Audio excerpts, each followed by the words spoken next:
out for the audio levelling side of things, so this is Hut 2, take 1. Hut 2.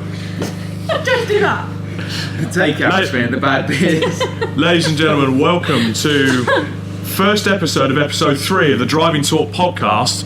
We are live at a race circuit. We are. I know, we've got a small audience. It feels like it's been forever. Yeah, you might need to come a little bit closer to the microphone, Robin. I'm not sure. Sorry, yeah, we might need to. It just feels like it's been forever, right? Because I've been out Saturday. Yeah, Around one Saturday, and then I've just been at home with the wife and the kids ever since. It's been brilliant. it's been brilliant. But a lot happened in between, didn't it? A lot. Yeah. So you had to cancel a 24-hour race. We did. We had a 24-hour race booked, planned, and yeah, a lot happened today. But yeah, we had it all planned and booked, and everyone's good. And then we had to cancel it because we just didn't get enough entries, which is annoying. It's angle seeing people saying, oh, it's too far, but you're a 24-hour race for a week, right? We discussed this earlier. You're there Thursday, Friday, Saturday, Sunday. Most people say Monday. What's it matter of Friday? So it takes you 4 or 5 hours to get there. Yeah. But anyway, it is what it is. We got Silverstone back next year. Yeah. So they got no excuse now. So we need a 70-car grid place this Sunday.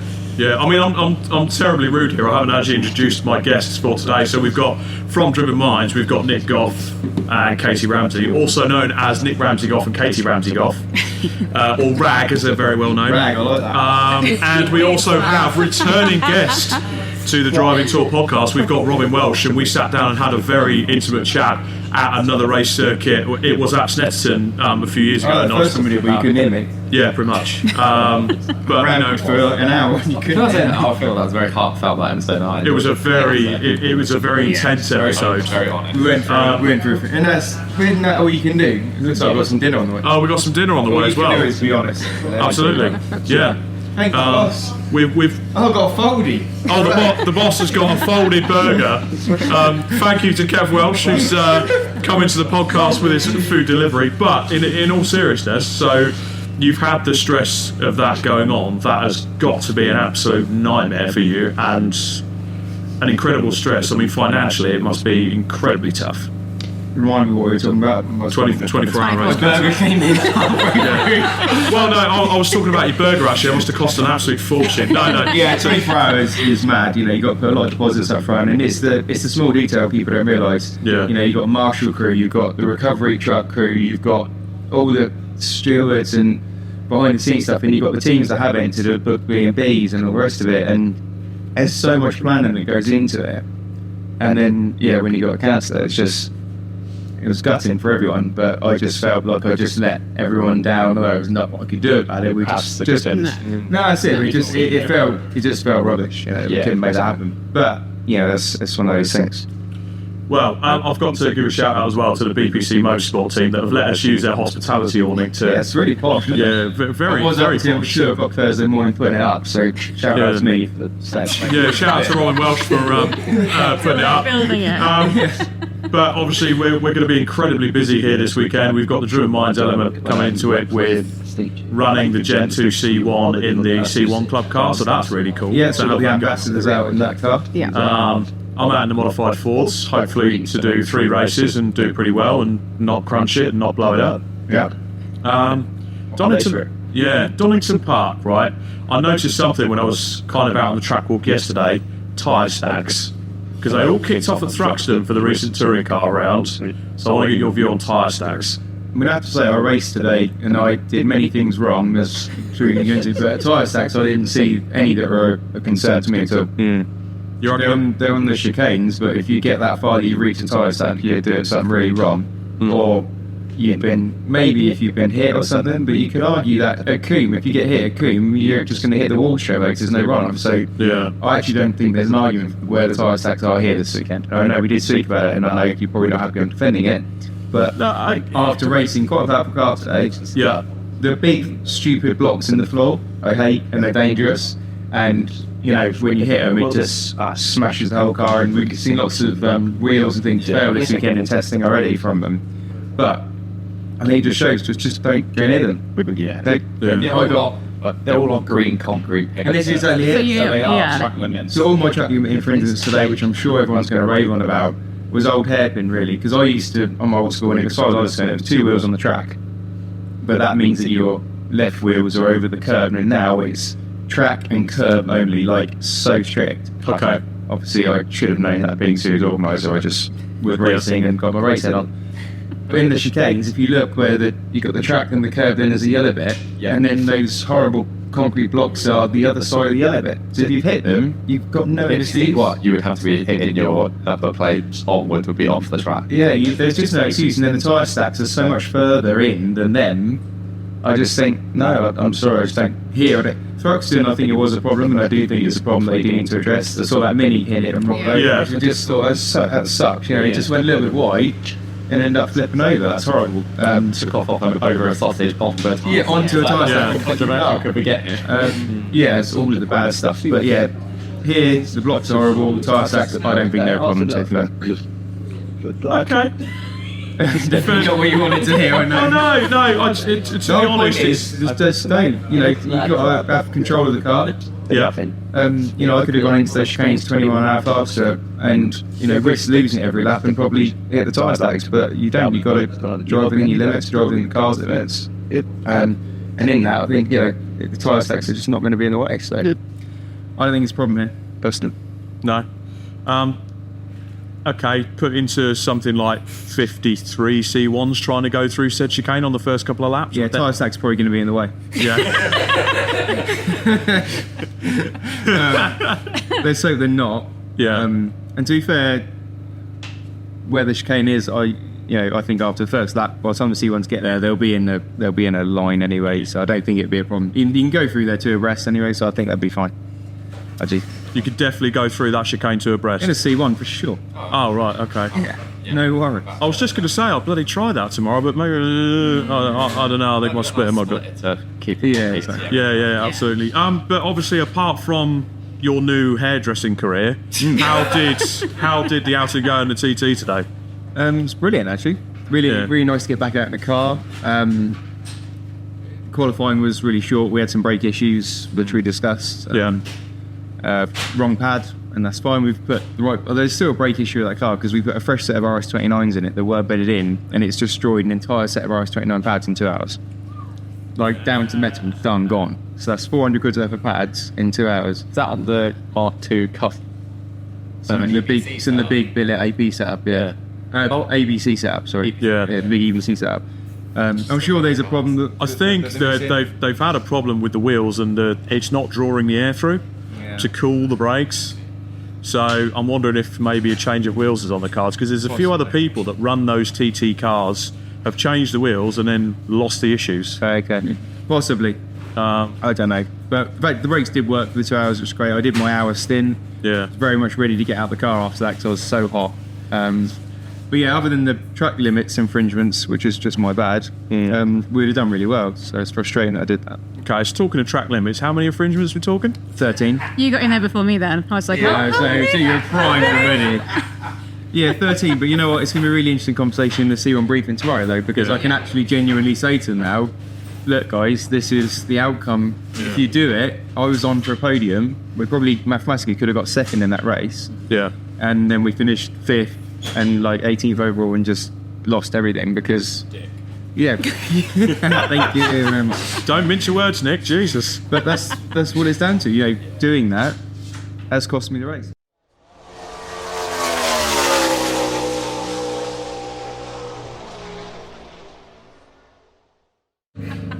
Right, where were we? Thank you for that advert. We had to stop there because we had a malfunction. Technical difficulties. Yeah, more technical difficulties. A bit like you did today. 13 times. 13 times. I mentioned that. Yeah. I did get to eat my burger though in the interim. You did. You got to have a good old munch on that. But yeah, 13 track limit, which was a drive-through penalty and then a stop-go penalty as well. So that's how you go from being on the podium to not being on the podium.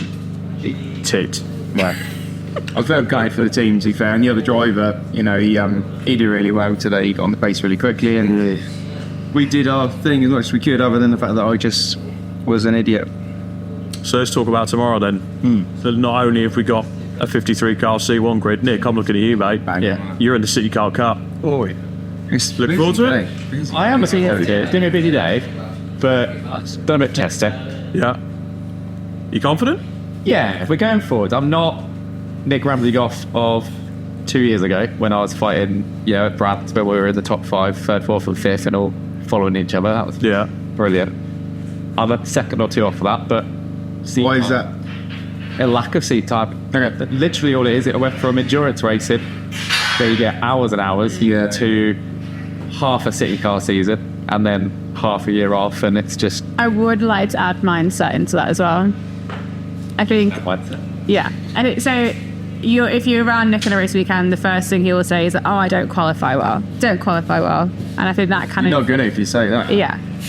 So we'll add on to that. There's an element of confidence, but that comes from seat time as well. I think if you don't test enough, you don't feel you've got enough seat time, you are going to automatically maybe assume... Yeah. You're going to do well. You'll get into the car cocky and arrogant. That's what race drivers are. Yeah. And know you're going to do it and just smash it. Hold tight then. But he races wasn't cocky quicker. enough. He races quicker when he's angry, so I'm just going to throw a lot of insults his way. So anyone around tomorrow, just call him a... Deny him sex. Yeah, anyone around, deny me sex. And I drive quicker, so that's the plan.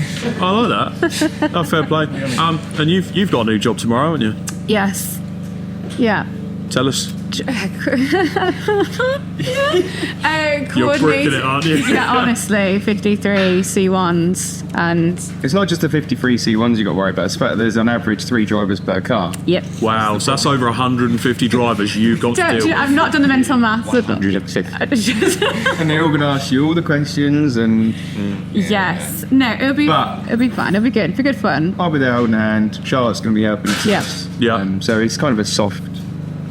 Soft launch. We'll be there and we'll just get it done as a team. Like we got Tom back this weekend, actually. Yeah. Yeah, big up Tom Brown. Which, you know what, does actually help a load because he's been doing this with me from the start. He knows the end-to-end process. He is the OG. So when people have got silly questions and stuff, I can just go, Tom will deal with that. Point him. So with Katie and Tom, Charlotte, BRCC team, we'll be good. Yeah, we've got it covered. No, I'm really looking forward to it. I think it's a lovely paddock, great bunch of people. I've done, various different roles in different race series, from touring cars and British GT, and this is the friendliest, nicest paddock I've been in. It's just, there's no egos, banter, track limits, sorry. Plenty of that. It's just going to happen all weekend. But yeah, it's actually a lovely place to be, and I'm just really grateful for the opportunity, and hopefully it'll all go well tomorrow. Oh, we appreciate it. Really, really do as well. It's Charlotte's doing a lot of our stuff for the BRSC now, so she was getting spread too thin, so you'd be able to take a load of me off of her. I don't think they meant it in that way, Tom. Bloody hell. You'd be able to get stuck in and help out. That'd be absolutely amazing. So that's really good. No, really good. I'm looking forward to a good day's racing tomorrow. The weather looks set fair as well, so... I haven't even looked at the forecast this weekend. Yeah, really, really good. It's been lush. Since I got it. Can we throw it onto you, Rob?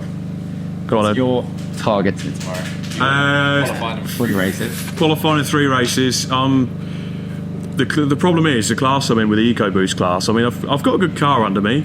The driver needs a lot of work. That's and that's just talking completely outright. I need to, get quicker in the car. I know that. So kind of work on myself a bit. It's a bit more bumming seat time, and that's probably the good thing about. And that's always the problem with 15-minute sprint racing. Like city car, you just don't get enough time in the car. So if you do loads track days testing, etc. That's why I used to always daily my race starts when I was doing sprint racing. Yeah. E30s, even M3s, everything I daily them. Just because you get familiar with it, you get sat in it, and you just get to know the car. Yeah. Lap system. Yeah. Just start to the race. Yeah, daily. And they're really good on for you. Yeah. But you keep selling your track cars. Yeah, I know, because as soon as you get something that's win or do well or nice, someone offers you good money for it. Yeah. Well, actually, so this is a couple of weeks ago. So I'm going to set the scene. What about your car? Well, I'm going to set the scene. Robin's orange M3. I do my low res rambles, and always in the background is a car with a cover over it. Well, that car is now gone. So you did a track day at Trackside a few weeks ago and sold the car on the same day. Yeah, I actually delivered it to the guy's house on the way. Does that mean you won the track day? Yeah. I was winning the track day all day, and he just come over. He was keen, so it's got Yeah, for a good price. what it needed to be. Was it worth what we put into it? Definitely not. That car's probably had over 500 hours put into it. And people see it. The detail is just the most anal I've ever been about a car in my entire life. Every clip is perfect and equally spaced. Measured the length between the cable ties, and on fuel pipe clips and everything is just the most ridiculous detail you can imagine. But the point is, and it's actually a really important lesson for me, I made the car too nice. So I never wanted to use it. Because you were worried I felt guilty. I wouldn't want to race it because it was too nice. So my Escort, I built it a little bit rough and ready. It's nice. You've seen it. It's a lot. Yeah. But it's not perfect. Yeah, that orange car has $6,000 paint job on it, inside out and underneath. Yeah. So Do you think you'd push track limits if you were at that in a race? No. for sure.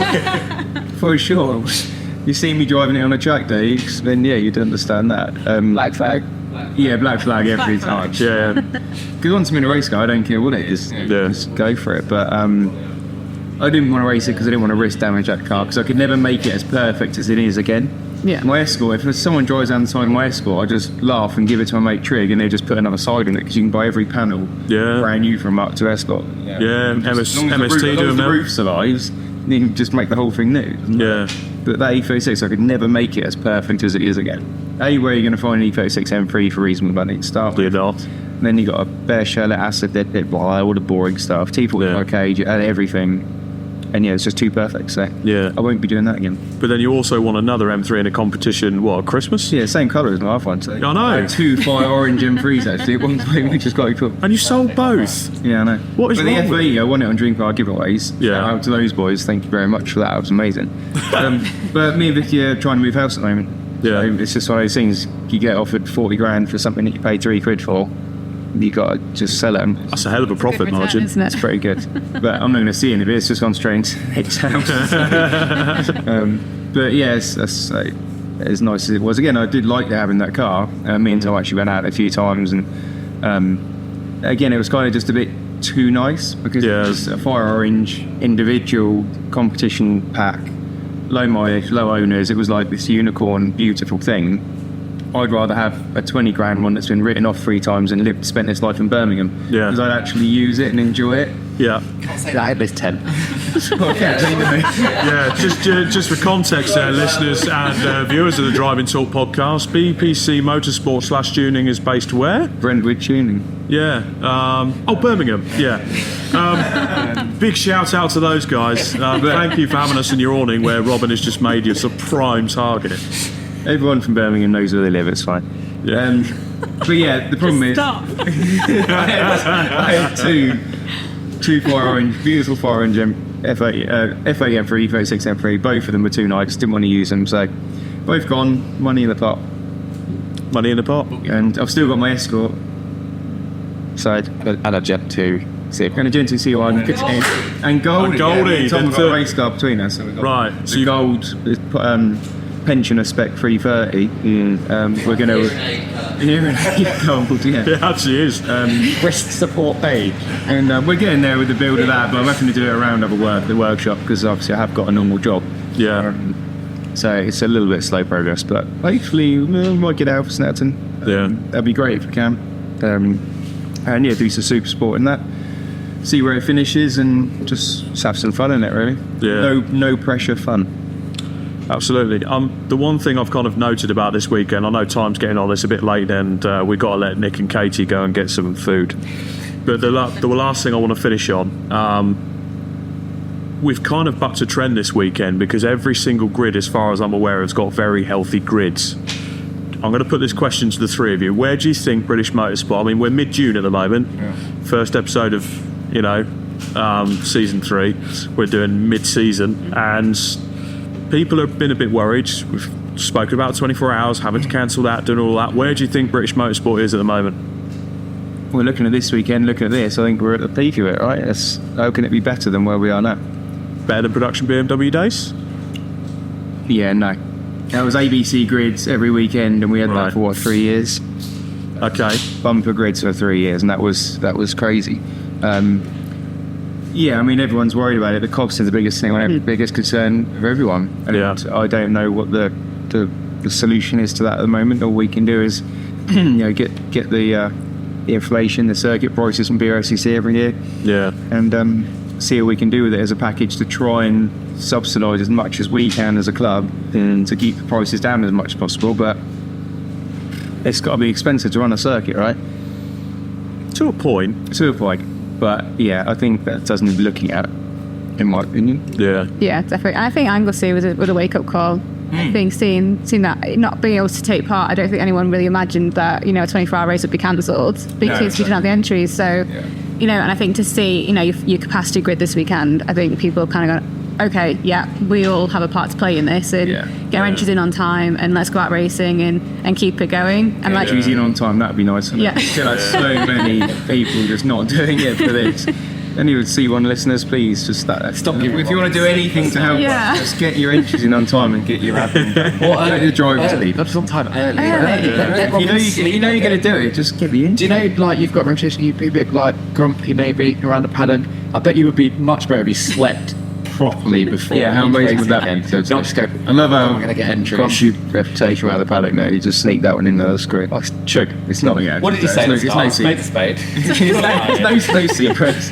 I think for me, the series that are doing well are the ones that care about their races and are doing everything they can to make it exciting, fun and friendly, and I think that's why we've got such great grids out here. Yeah, caring's really interesting actually, because Pat was doing a lot of the weighing today, and I came over as often as I could, and I did a few cars when I can. And I felt bad because every single car I weighed, I picked up on some niggly little thing that was wrong on it, and I feel like such a arse for doing it. But then I'm like, well, actually, no, because as soon as I let one thing slip, it'll become another, and then they can all start inventing their own little bits. And then, no, these cars should all be the same. And keeping it every consistent. bit of loom should be the same, every switch should be the same, every wire should be the same. It's so simple. There's no reason for variations. Yeah. So, as much as I feel bad for this stuff, I do it because I care. Yeah, I want them to say I want fair racing. The best I want. racing possible. You imagine how good it'd be if we get to a point where we can have 53 cars on the lead lap at the end of the race because they're actually all racing, not get to the point where they've all had this or that problem or track limit problem. Speaking as someone that was involved in the final stages of the previous Silverstone 24 hours, please let's not let that happen. So that was nerve-wracking enough having the two on the lead lap going hell for leather.